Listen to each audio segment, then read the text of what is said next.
Y a continuación, el doctor Balboa nos va a hablar también de algo que es nuestra práctica diaria todos los días, porque a veces pues veremos pacientes muy complicados o veremos enfermos con alta patología y trayectos fistulosos enormes en el Crohn, doctor Sanz y cosas así, pero lo que vemos es mucho paciente con estreñimiento. Y entonces, pues, tómese usted un laxante. Ocurre como con los probióticos. Tómese usted un laxante. ¿Cuál? Cualquiera. Uno que le vaya bien. Pero, Agustín, ¿qué efectos adversos pueden tener los laxantes en el tratamiento del estreñimiento crónico? O sea, ¿esto vale cualquier cosa? ¿Hay efectos secundarios? Parece muy simple, pero no lo es tanto. Cuéntanoslo. En resumidas palabras, no somos seguros, va muy bien, vamos mal de tiempo. Siguiente presentación. Vamos a especificar un poco las cosas. Todos sabemos lo que dice Fermín. El estreñimiento es una patología tremendamente prevalente. En algunos países, entre el 15 y el 20% de la población tiene estreñimiento, independientemente del criterio que se aplique. Es decir, no nos vamos a librar de pacientes con estreñimiento si hacemos consulta digestivo, de ninguna manera. También sabemos que los protocolos de actuación incluyen el uso de fármacos. Primero mejoramos las condiciones de vida, aumentamos la fibra, después damos laxantes osmóticos, laxantes formadores de masa fecal. Si esto fracasa, entonces nos planteamos el uso de estimulantes e incluso nos planteamos el uso de fármacos de nueva generación, como son los secretagogos o los estimulantes de la motilidad, fármacos que están en nuestro país. Y de hecho, antes de seguir, haré comentarios solamente de los fármacos que tenemos disponibles. Hay fármacos como el oxibisibat o el plecanatide que están disponibles en otros países que nosotros no tenemos y que no voy a comentar porque no vamos a tener opción de probarlos, no nos equivocaremos con ellos, seguro. Seguridad de laxantes. Vamos a empezar. La fruta. Es un agente formador de masa fecal y hay estudios que demuestran que va muy bien. De hecho, fijaos, con el kiwi hay 2 estudios contra placebo, 2 estudios aleatorizados, bien hechos, con placebo, que demuestran que funciona bien. Incluso hay un estudio comparando kiwi con agentes con psyllio, con plantago, y realmente funcionan igual de bien con menos efectos secundarios. O sea que hay un nivel de evidencia muy bueno para utilizarlos, un grado de recomendación tipo B, o sea, adelante con el kiwi. Hay estudios con mango, hay un estudio con higo y hay un estudio con ciruela. Con naranja no hay. A ver si nos ponemos las pilas, pero realmente no parece que la naranja en sí tenga. Todos recomendamos zumo de naranja, pero no parece que esto sea suficiente como para permitir un buen efecto laxante. Efectos adversos. Como todos los agentes, como toda la fibra que puede fermentar, tenemos básicamente pues, hinchazón, flatulencia que pueden dar. Evidentemente, en la gestación se pueden utilizar, o sea, no hay ninguna contraindicación, no está categorizado en la FDA porque no hay ningún tipo de riesgo, no se excretan por la leche, entonces tampoco no hay problemas de lactancia materna, o sea que adelante con su uso de forma libre. ¿Qué pasa con los agentes ya, los formadores de masa fecal, la fibra? Bueno, pues podemos dividir la fibra en insoluble, que es salvado de metilcelulosa, en la que usamos de forma libre, pero realmente no hay estudios que puedan estudiar la eficacia y grado de recomendación. Pero bueno, se pueden utilizar. Y lo que sí que hay estudios es con el plantago, con el psyllio. Psyllio es un mucílago que cuando lo tomamos se va reteniendo agua, se va aumentando el volumen y tiene un efecto formador de masa fecal muy interesante. Pues hay un nivel de evidencia bueno, de tipo 2, y por tanto un grado de recomendación tipo B. O sea, es una buena opción terapéutica si el paciente no le gusta el kiwi. Efectos secundarios, pues básicamente los mismos, la hinchazón y la flatulencia, y hay que tener 2 detallitos. Se han descrito casos de alergia al psyllio. En pacientes asmáticos, cuando toman plantago, pueden provocar una reacción de tipo alérgico. Raro, pero hay que tenerlo en cuenta. Y cuando hablamos de pacientes con estreñimiento severo, encamados, que tienen fecaloma, está contraindicado dar psyllio, va a reventar el hombre. Si tenemos un tapón que hay que solventarlo antes de aumentar el volumen de las heces. Evidentemente se puede dar en embarazadas, tiene una categoría B por la FDA, no hay contraindicación. También se pueden dar en la lactancia, o sea, no hay ninguna contraindicación. Empezamos ya con algo más serio. Laxantes osmóticos. Todos los conocemos. Tenemos el más conocido, el polietenglicol, que es el que más usado en estos momentos. Tenemos el laxante osmótico antiguo por excelencia, que se sigue utilizando, que es la lactulosa, y las sales de magnesio. Hay estudios. Hay estudios con placebo que valoran la eficacia de estos agentes y, por ejemplo, hay 9 estudios con polietilenglicol, o sea, muchos, y realmente es con un nivel de evidencia de tipo 1 y un grado A de recomendaciones. Son altamente recomendados. O sea, que, de hecho, creo que es el tratamiento de elección que todos damos cuando la fibra no es suficiente. Con lactulosa hay muchos estudios también y también hay un nivel, son eficaces, tienen un buen nivel de evidencia. Se recomienda un poco menos porque los efectos secundarios, básicamente, ahora los comentaremos, la hinchazón abdominal. Y después las sales de magnesio, cuando muchas veces con un laxante osmótico inicial no funciona, usamos sales de magnesio, son más potentes. Hay evidencia, de hecho, la misma evidencia que con el polidenglicol, y un grado de recomendación B por los efectos secundarios. Entonces, efectos secundarios que son, como siempre, la distensión y la flatulencia, normales, pero es muy frecuente la diarrea. Cuando nos pasamos un poco de dosis es cuando aparece esa diarrea, hay que ajustar. Con la fibra no es tan difícil ajustar la dosis. Con los laxantes osmóticos, si nos pasamos más de la cuenta, la diarrea seguro. Y dolor abdominal asociada a esta diarrea, retortijones, dolor cólico y despeños diarreicos. Una situación especial con las sales de magnesio. Cuidado en los pacientes con insuficiencia renal. Puede provocar un aumento de la magnesemia y puede ser problemático en los pacientes con diálisis. En cuanto a la lactancia, ni el polidenglicol ni las sales de magnesia son de categoría B, no hay ninguna contraindicación en la lactancia. La lactulosa puede provocar náuseas y distensión y por tanto hay que limitar su uso en embarazadas, y en lactancia no hay contraindicación. Seguimos con los laxantes estimulantes. Recordad que el algoritmo de tratamiento, si fracasaban los laxantes osmóticos, pasamos a los estimulantes. Aquí tenemos dos grupos, los vegetales, los antaquinónicos, el SEN, aloe, cáscara sagrada, en los cuales hay estudios con placebo que demuestran que son eficaces.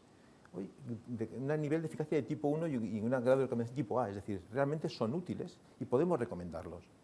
Y después tenemos los laxantes estimulantes, que son el bisacodil y el picosulfato sódico, que son laxantes que estimulan la motilidad intestinal de una forma más agresiva, que también son eficaces. De hecho, fijaos que todo este grupo de laxantes tienen un alto nivel de evidencia, son de tipo 1. ¿Qué problemas pueden dar? Pues similares a los de laxantes osmóticos, pero más exagerados. Básicamente la diarrea, el dolor abdominal. En algunos casos, como la respuesta a veces es muy llamativa en algunos pacientes y la diarrea es muy abundante, problemas de incontinencia fecal, sobre todo en gente mayor. Y aquí hemos de romper una lanza a favor de estos laxantes. Hace años, por ejemplo, cuando el paciente estaba tomando laxantes estimulantes, decíamos, no es bueno porque a la larga va a acabar con un colon catártico. Es un concepto que se acabó. O sea, de hecho, los estudios posteriores han demostrado que no existe ese colon catártico, al menos en relación con el consumo de laxantes, y por tanto no nos dé miedo usar laxantes con ese temor de que puedan provocar un colon catártico. Y otra puntuación, la melanosis coli es una pigmentación del colon que no supone ningún tipo de problema, simplemente en un colon negro, que además a los endoscopistas nos va a ir muy bien porque los pólipos se ven perfectos, pero que no hay ninguna contraindicación, no hay motivo para quitarlo. O sea, realmente cuando el paciente deja de tomar laxantes antaquinónicos y pasa a otro tipo de laxante, la melanosis al cabo de un tiempo desaparece y no hay ninguna secuela. Entonces, están categorizados en la categoría C de la FDA, por tanto, hay que usarlos en la gestación con precaución y no se excretan por la leche porque no hay contraindicación para la lactancia materna. Cuando esto no funciona, pasamos ya a los laxantes de nueva generación, los secretagogos. Aquí tenemos en España, solo tenemos linaclotida. Linaclotida pongo una charla sobre estreñimiento porque la indicación que tenemos en España y las dosis que hay son para pacientes con intestino irritable con estreñimiento, y esa es la indicación aceptada, pero la verdad es que cuando un paciente no funciona, tiene estreñimiento y sobre todo cuando se acompaña de distensión, lo usamos todos y va bien, es un muy buen laxante. De hecho, en Estados Unidos, a dosis medias, de mitad de dosis y a una cuarta parte de la dosis, se pueden prescribir sin ningún tipo de problemas para tratamiento del estreñimiento. Linaclotida, el efecto más frecuente es la diarrea. Diarrea que a veces es sobre todo al principio del tratamiento. Si le explicamos al paciente que esa diarrea muchas veces es transitoria y continúan tomando la medicación, la diarrea se controla y les va bastante bien. También a veces hay dolor de abdominal, hinchazón y un poco de cefalea en algunos pacientes. Es decir, son síntomas menores muchas veces que si le explicas al paciente que la diarrea es previsible que la pueda tener, pues si la aguanta, pues después se estabilizan y van bien a largo plazo. En cuanto a la gestación, no hay evidencias sobre su uso, por lo tanto se recomienda no utilizar si no hay otras alternativas por delante, pero no es un fármaco recomendado de primera opción en gestación. Y tampoco sabemos qué pasa con la leche materna. No se han estudios, no se ha investigado si se produce, se excreta en la leche y no sabemos si poder usarlo con los niños. Laxantes procinéticos. Solo tenemos en España prucaloprida. Todos estos tipos de fármacos serotoninérgicos están marcados con el estigma de las arritmias cardíacas. En principio, el prucaloprida no tiene efectos cardiovasculares, es un fármaco especialmente útil a dosis. Aquí en España se comercializa a dosis de 1 miligramo y 2 miligramos. Ha demostrado ser eficaz, de hecho tenemos estudios que la avalan, 8 estudios completos, la medición contra placebo, grado de evidencia nivel 1, grado de combinación tipo A, o sea que es un fármaco a tener en cuenta.